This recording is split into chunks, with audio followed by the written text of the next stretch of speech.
এখন তোমাদের good night বলবো নাকি গুড ইভিনিং বলবো বুঝতে পারছি না। কারণ এখন বাজে ঘড়িতে 9:30 আর আমি এখন ব্লগটা শুরু করছি। তাই পুরো ব্লগটা দেখার জন্য তোমাদের কাছে অনুরোধ রাখলাম। আই হোপ ব্লগটা তোমাদের খুব ভালো লাগবে। ভালো লাগলে একটা করে লাইক, কমেন্ট, শেয়ার করতে ভুলো না। চ্যানেলটা সাবস্ক্রাইব করে আমার পাশে থেকে যেও। তো চলো, লেটস স্টার্টেড। আশা করছি তোমরা খুবই ভালো আছো। আর আমি একটু একটু করে সুস্থ হচ্ছি।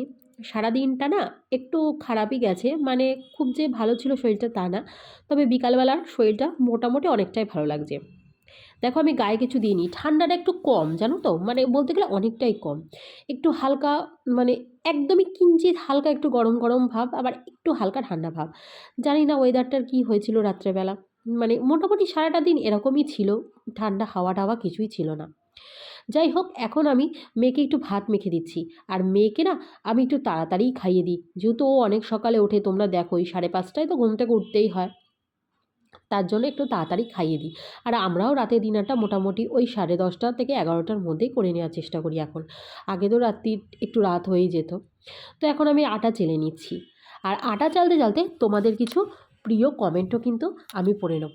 আমার কিছু প্রিয় সাবস্ক্রাইবাররা রয়েছে যারা কিনা আমাকে প্রত্যেক দিন খুব সুন্দর সুন্দর কিন্তু কমেন্ট করে, যেটা আমাদের অনেক মোটিভেট করে সুন্দর সুন্দর ব্লগ ভিডিও বানানোর জন্য।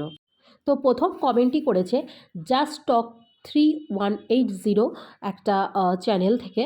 দিদিভাই বলেছো, ঠিক বলেছো, খুবই শীত পড়েছে, ভালো লাগলো ভিডিওটা। সত্যি দিদিভাই আগের দিনের ব্লগ ভিডিও দেখে কমেন্ট করেছিল। তো সত্যি সেদিন মারাত্মক ছিল, আর কুয়াশাটাও দারুণ কুয়াশা ছিল, খুব এনজয় করেছি, কিন্তু আমার প্রচণ্ড জ্বর ছিল। যাই হোক, যে সেকেন্ড কমেন্ট করেছে দেবযানী দিদিভাই, সুইট দেবযানী দিদিভাই। সুইট কেন বললাম, দেবযানী দিদিভাই প্রত্যেক দিনই প্রায় আমার পারলে ভিডিওতে কিছু না কিছু একটা কমেন্ট করে, যেটা সত্যি কথা। আর তোমাদের এই মানে কমেন্টগুলো আমাদের এত ভালো লাগছে, এত মোটিভেটেড হচ্ছি, বিশ্বাস করো একজন ব্লগারের কাছে এটা কিন্তু লাখ টাকার থেকেও দামি জিনিস একটা। ঠিক আছে, তো দারুণ লাগলো দুটো কমেন্ট। আর আমাকে দেবযানী দিদিভাই বলেছে তুমি মর্নিংয়ে সোয়েটার পরো না, তাই হয়তো ঠান্ডা লেগেছে। কি বলো তো দিদিভাই, কথাটা তুমি ঠিকই বলেছো। ওই সোয়েটার পরে আমি কোনো কাজ করতে পারি না, খালি 14বার ওই খুলে খুলে আসে, এখানে জল লেগে যায়, ওখানে জল লেগে যায়, এখানে ওই এঁঠো জলে ছেটা লাগবে, এই সমস্ত খুঁতখুঁতানি বাই এগুলো ভেবে আমার না ওই সোয়েটার পরা হয় না। আর ঘরের ভেতরটা গরম, আর রান্নাঘরটাও যখন কাজ করি রান্নাঘরের ভেতরটাও খুব গরম জানো তো। মানে তোমরা তো যেহেতু কোনোদিন আমার বাড়িতে আসোনি, তাই তোমরা অনেকেই জানো না। হ্যাঁ, বারান্দাটা একটু ঠান্ডা, কারণ বারান্দাটা একটু খোলামেলা। তো সকাল থেকে না প্রচণ্ড আজকে শরীর খারাপ ছিল। আর মানে আমি যে বিকালবেলা ঘুম থেকে উঠে এত কাজ করব, মানে আমি নিজেও কল্পনা করতে পারিনি। আর পুরোটাই তার জন্য ক্রেডিট হচ্ছে, দুদিন ধরে সেবা করেছে হচ্ছে আমার বর।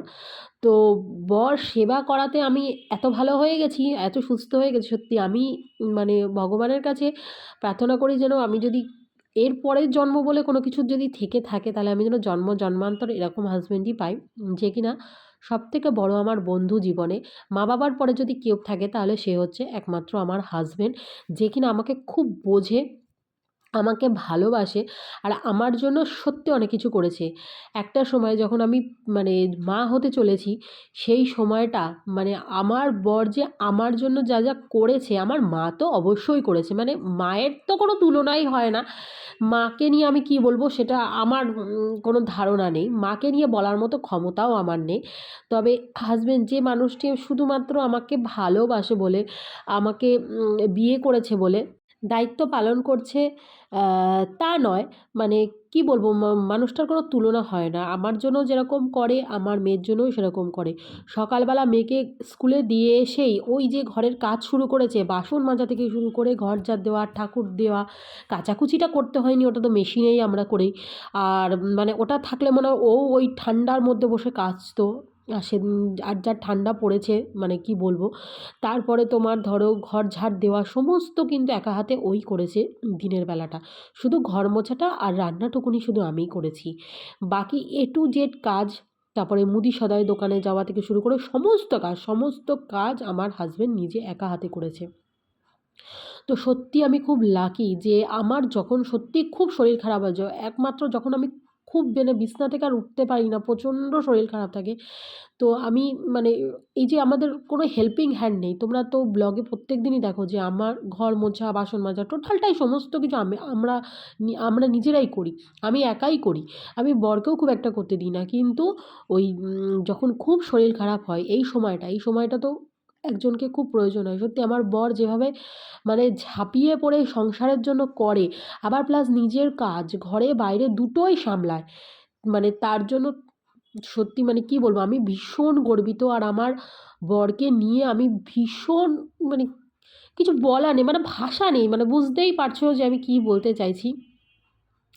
তো আমি ভগবানের কাছে একটাই প্রার্থনা করব যে ভগবান যেন এরকম ঘরে ঘরে প্রত্যেককেই আমার মতো একটা করে হাসবেন্ড দেয়। মানে যারা আগামী দিনে বিয়ে করতে চলেছে বা বিয়ে যাদের হবে, তো তাদেরকেই একটা মানে তাদের জন্য ঠাকুরের কাছে একটাই রিকোয়েস্ট করব যে সবাই যেন এরকম কোঅপারেটিভ হাসবেন্ড তোমরা জীবনে পাও, যে সত্যিই তোমাদেরকে বুঝবে, তোমাদেরকে ভালোবাসবে, হ্যাঁ? তোমার কষ্টটা বুঝবে। সবথেকে বড় কথা হলো এটাই কষ্ট। আমার হাসব্যান্ড সত্যি আমার কষ্টটা খুব বোঝে। আমি দেখি মানে আমি দেখছি আজকে ১৩ বছর সংসার করছি। আমি ওকে লক্ষ্য করছি, মানে আমি যেন আমার নিজের থেকেও ওকে বেশি চিনি। আমি নিজের থেকেও আমি আমার হাসব্যান্ডকে আর আমার সন্তানকে খুব বেশি ভালোবাসি। মানে ওরা ছাড়া আমি আর কিছু ভাবতেই পারি না আমার জীবনে। তো বন্ধুরা এটুকুনি বলার ছিল, মানে এটুকুনি না বললে নয়, তোমাদের সঙ্গে এটুকুনি শেয়ার না করলে নয়। হয়তো আমি সমস্ত ওর কাজগুলো তোমাদেরকে ভিডিও করে দেখাতে পারিনি, কারণ সত্যি কথা ওই সময়টা আমি ভিডিও করার মুডে ছিলাম না। এমনকি মানে আমি যখন সকাল মানে ৭টা-৮টা বাজে ওই কোনো রকম মেয়েকে একটু স্কুলে রেডি করে দিয়ে মানে এই যে হাসব্যান্ড বেরিয়ে গেছে নিয়ে, আমি শুধু জামা কাপড়টাই ওকে পরিয়ে দিয়েছি, চুলটা আঁচড়ে দিয়েছি। বাকি মুখ টুক ধোয়া, গরম জল করা, টিফিন গোছানো সব আমার হাসব্যান্ড করেছে। বই খাতাটা আমি আগের দিনই গুছিয়ে রেখেছিলাম রাত্রেবেলা। যেহেতু বিকেলবেলাটা আর পড়ানো হয়নি, তো তার জন্য।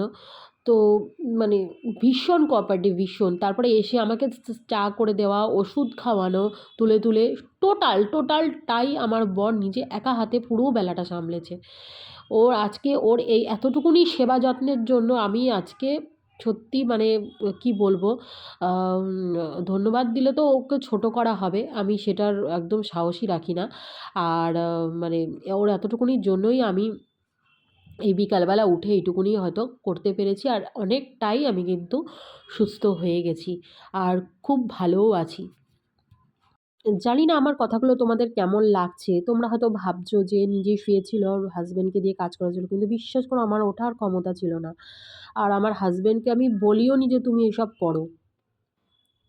কারণ আমার হাসব্যান্ড জানে যে আমি কখনোই শুয়ে বসে থাকি না। আমি প্রত্যেকটা সময় সংসারের জন্যই করছি। যাই করি আমি আমার প্রত্যেকটা সময় আমি আমার সংসারের জন্যই চিন্তা করি, ভাবনা করি, যাই করি সংসারের জন্যই করি। তো সেই জন্যই আমার বর কিন্তু নিজে থেকে এগুলো করেছে। আর আজকে দুপুরে তেমন কিছু মেনু করিনি। মেয়ে কয়েকদিন ধরে ঠিকমতো খাচ্ছি না দেখে মেয়ে বলল যে, "মা একটু মাংস করো।" ওই মাংস করেছিলাম। মাংস আর ভাত করেছিলাম ওই এক পদই। আর এই জ্বর গা নিয়ে আর কী করবো? আর রাত্রেবেলা রুটি করেছিলাম, কারণ ভাত খেতে আর ইচ্ছা করছিল না দেখে রাত্রেবেলা একটু রুটি করেছিলাম। আর অল্প একটু ভাত ছিল, ওই আমার বর খেয়ে নিয়েছে। তারপরে খাওয়া দাওয়া করে সমস্ত বাসনপত্রগুলো টুকটুক করে মেজে রেখে দিলাম, কারণ না মাজলে পরের দিন আবার তোমার ওই সকালবেলা আমাকে মাজতে হবে। তো ভাবলাম একটু মানে ঠান্ডাটা কম আছে, মেজেই রাখি। নাহলে আবার যদি ও পরের দিন সকালবেলা আবার উঠে মাজে তখন আমার খুব খারাপ লাগবে। আর সত্যি কথা আমার না আমার বরকে দিয়ে কাজ করাতে, বিশেষ করে ঘর সংসারে কাজ করাতে একদম খুব একটা ভালো লাগে না। খুব ঠেকা না পড়লেও আমি ওকে বলি না যে তুমি আমার এটা করে দাও। ঠিক আছে? খুব ঠেকা না থাকলে। আর বাকি সত্যি কথা, আর আমার বর এত সুন্দর কাজ করে, মানে কাজ করে বলে বলছি না, মানে খুব সুন্দর, মানে একদম টিপটপ পরিষ্কার কাজ করে। ওর কাজ তোমরা যদি দেখো, যেকোনো কাজ, ওর যেকোনো কাজে হাত দিলে একদম টিপটপ পরিষ্কার ও কাজ করে ওঠে। তো বন্ধুরা, আজকের এই কথাগুলো বলার একটাই কারণ যে তোমরা তো জানতে না তোমরা জানতে না যে আমি আমার বর এই সকালবেলায় এই সমস্ত কাজগুলো করেছে। আমি না বললে তোমরা বুঝতেও না। তোমরা হয়তো ভাবতে যে না আমি সকাল থেকে সমস্ত কিছু করেছি। কিন্তু না, মিথ্যা কথা বলা বা মিথ্যার আশ্রয় নেওয়ার আমার কোনো মোটিভেটেড নেই। আমি না বললে আমি নাই বলতে পারতাম। কিন্তু বিশ্বাস করো আমার তাতে মানে কি বলবো, আমার নিজেকে ছোট মনে হতো। যে মানুষটা আমার জন্য মানে পায়ের পাতা ভিজিয়েছে ভেজাবে, আমি তার জন্য হাঁটু অবধি ভেজাতে রাজি আছি। আমি হচ্ছি এরকমই। তো দেখো এখন মোটামুটি আমাদের খাওয়া দাওয়া হয়ে গেছে আর এখন একটু স্কিন কেয়ার করে নিচ্ছি এখানে। রাত্রেবেলা একটু না মাখলে নয়। আর সর্দিতে কী হয় জানো তো, পুরো চোখ মুখগুলো কেমন যেন শুকিয়ে গেছে। আর সত্যি কথা বলতে কি, আজকে আমি দুপুরবেলা কোনো ক্রিমও মাখিনি। ওই স্নান টান করে উঠেছি সেই সকালবেলা সকালবেলা একটু গা ওয়াশ করেছি, ব্যাস ওইটুকুনি। আর রাত্রেবেলাও মেয়েকেও একটুখানি মাখিয়ে দিলাম, কারণ ওর মুখটাও একটু শুকনো শুকনো লাগছিলো। তো তাই ওকে মাখিয়ে দিচ্ছি এখানে।